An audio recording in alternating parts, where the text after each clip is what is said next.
अचूक नात्यातील देशून धाग्याला अधिक घट्ट बांधून ठेवण्यासारखे आहे.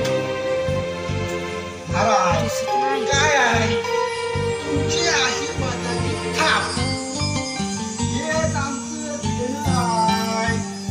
शिपाई जा आणि राज्यामध्ये दवंडी द्या. या प्रतापच्या राजाच्या दरबारी आज होणाऱ्या रक्षाबंधनाच्या आनंदी सोहळ्यात सर्व प्रजेला सहभागी होण्याचे आमंत्रण द्या. जा कामाला लागा.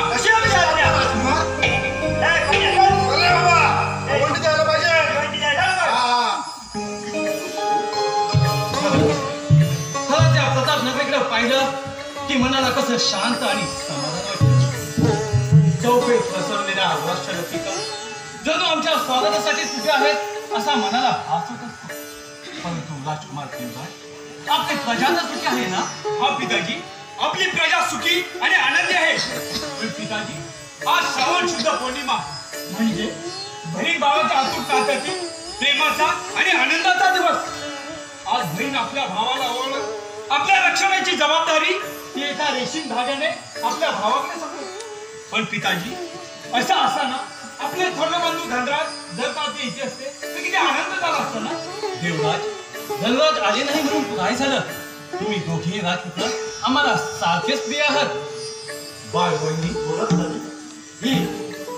या दक्षिणाचे पहिले मानकरी म्हणून ही मानाची राखी तुम्ही देवराज यांच्या मनगटी बांधा. आपल्या अंदाज और बहिणीच्या रक्षणाचे खरे मानकरी तुम्हीच आहात. आपल्या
तुम्हाला याचे परिणाम भोगावे लागतील.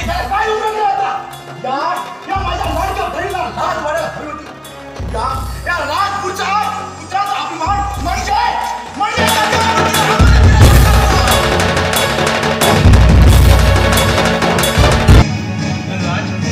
आता शांत व्हा. तुमच्यासारख्या वीर योद्ध्याला असं शोभा देत नाही.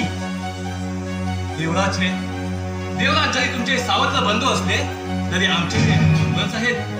तुम्ही त्यांच्यापासून कितीही दूर जाण्याचा प्रयत्न केला तरी एक दिवस माती ही दरबारात जाऊन मिळेल.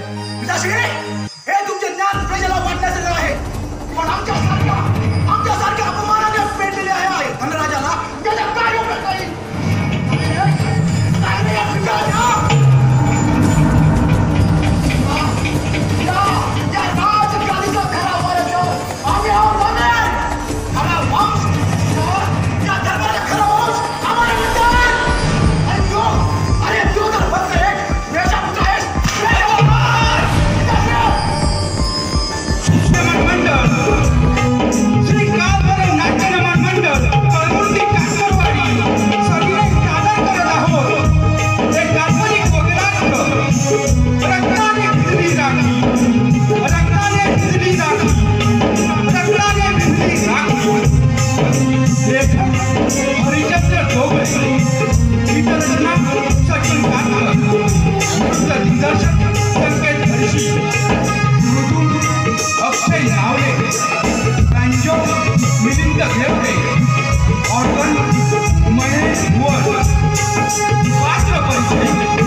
भोगनांच रक्ताने भिरली राखी, रक्ताने भिरली राखी.